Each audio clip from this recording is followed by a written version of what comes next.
Okay, so this is the last example, I think, in the gap notes booklet, and is one where we're going to combine two different topics we've learned. So binomial expansion and partial fractions.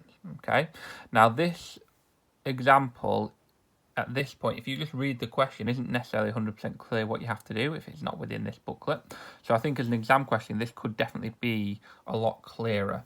Because it says find the first two terms of this fraction. And actually there is another way that this can be done without using partial fractions, which is kind of by bringing these two brackets effectively to the power of -1 up to the top and multiplying all three brackets together.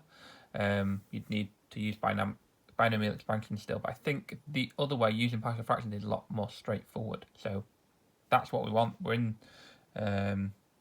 looking at partial fractions, so I think this is definitely a better way of doing it. So if we write 12x plus 5 over 2x plus 1 and 3x plus 1, and we can write that in the form a over 2x plus 1 and b over 3x plus 1. Let's get a better pen, really. This is not very good. Do what we'd normally do, so multiply both sides up by the 2x plus 1 and 3x plus 1, so we have 12x plus 5. Again, this should be an identity symbol, really. Identical to a times by 3x plus 1 and b times by 2x plus 1. And then we need to find for a the value of x that we can use, and for b the value of x we can use. So for a, we're trying to get rid of b, so the value of x here is going to be -1/2. Not as easy as some ones we looked at before. To get rid of a, when we want to find b later, we're going to need -1/3. I have got my calculator on hand for this question. So I'm going to put -1/2 or -1/2 in first of all, not just stalling for time because I'm getting my calculator ready, honestly. So 12 times by -1/2 plus 5 equals a brackets 3 lots of -1/2 plus 1. And we know in that case that b should cancel out, so I'm not going to bother writing that down. I think I can do some of this in my head, but I will double check. So 12 times -1/2 or -1/2 should be -6 plus 5, so -1. Have there. I don't know why I'm checking this, but it's a good, in case you're 100% certain. Missed a bracket. Okay, so -1. And then that's -1.5, so -0.5. So equals to -1/2 or -0.5a. And that is right. So I need to effectively times by -2 on both sides. So that should get me a being 2, I think. This looks like it's right. Okay.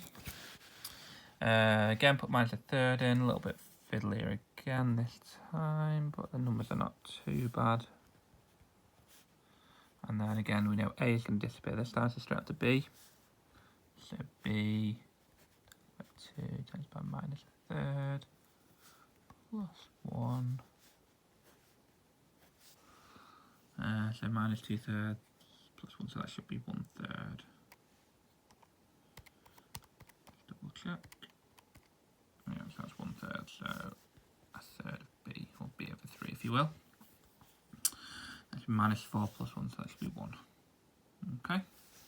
And b looks like it's going to equal to 3. So b is 3, a is 2. So now we can write it in partial fractions. So we're going to have 2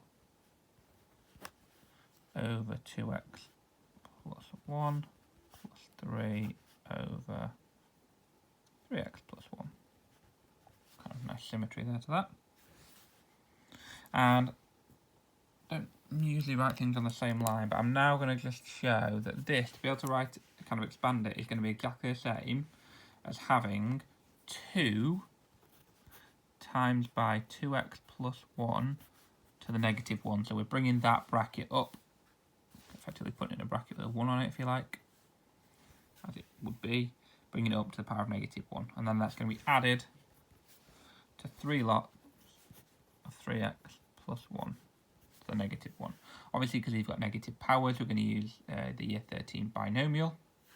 I'll write the formula out in a second that you get given on your formula booklet. One thing you might notice that is a really good idea is just swapping those two terms in the bracket around. So when we use our binomial for year 13, we want the number to be at the front and we want it to be 1 plus, if you remember. So in the textbook here, I can say the formula. The good thing about this question, some little bits of fiddliness about it, is that it is 1 plus. Both brackets are 1 plus if you rewrite them. Okay, so we're going to have 2 lots, effectively, of 1 plus 2x to the minus 1, and then 3 lots of 1 plus 3x to the minus 1, and we're going to add them together. So that's going to be what we're going to need to do for our binomial. So I'll write that on the next page. I'll write my formula out, and then we'll keep going.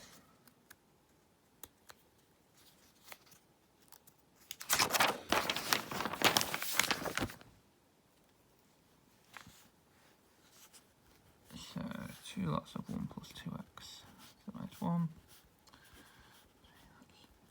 Always obviously be careful if you turn over that page to check what you've written down. I've got my textbook in front of me, I can see that's right. I'm going to write down that formula that you get given.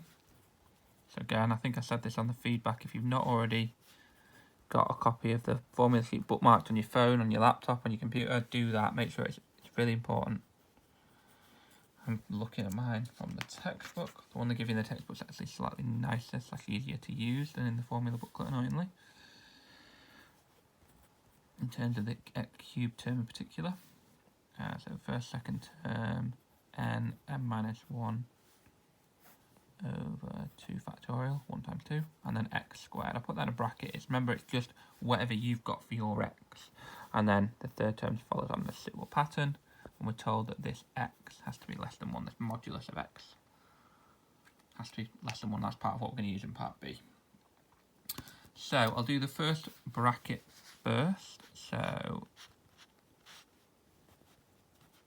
this is then going to be, so the first term is going to be 1, again obviously.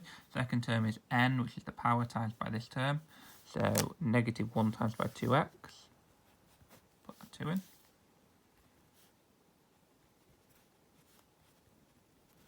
And it wants it the first 2 terms. So I am going to do the quadratic, the third term, because I think it's good practice for your binomial, but it doesn't actually want it for this question. I'm not going to go beyond that.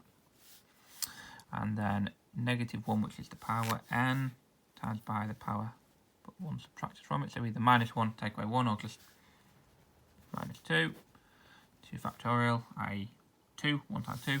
And then 2x in squared. I saw this in the multiple choice part of the assessment, just people forgetting to square this, or forgetting that that's their 2x rather than just the letter x. So in the formula, it's not just x, it's whatever you're using for your x that you need there. Okay, close it off, simplify that. So we've got 2 lots of 1, take away 2x, minus 1 times minus 2, which is positive 2, which is actually going to cancel out with this factorial on the bottom. Actually something quite often you'll notice when you've got the power of negative 1 there, or 1, but you wouldn't need to expand out that. And then just 4x squared. Okay, so that's going to give us 2. 2 take away 4x plus 8x squared. And then for our second bracket, 1 plus 3x to the negative 1. We're going to get 3, and then 1, and then very similar to last time, so negative 1, but this time 3x. And we've got negative 1, and then again negative 2. 2 factorial, again they are going to cancel out, but then we've got 3x all squared here. Okay, so we have 3 lots, 1, take away 3x. They're going to cancel, I know that, I haven't done this quite a lot of times, but your calculator will also help you with that. Which if you expand out, gets you 3, take away 9x plus 27x squared. As we said, we don't actually need those last terms. I've worked them out, but the question only said the first 2 terms. So if I add them together,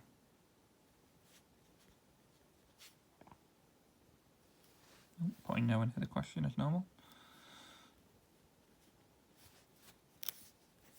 Because we've got partial fractions, it's those 2 fractions added together.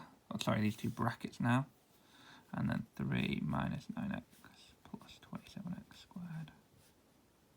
I'm going to exclude the last terms because it's not asked for them, but I have written them down.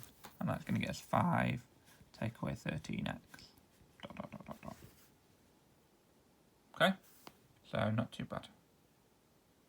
I'll do part B in a slightly separate video.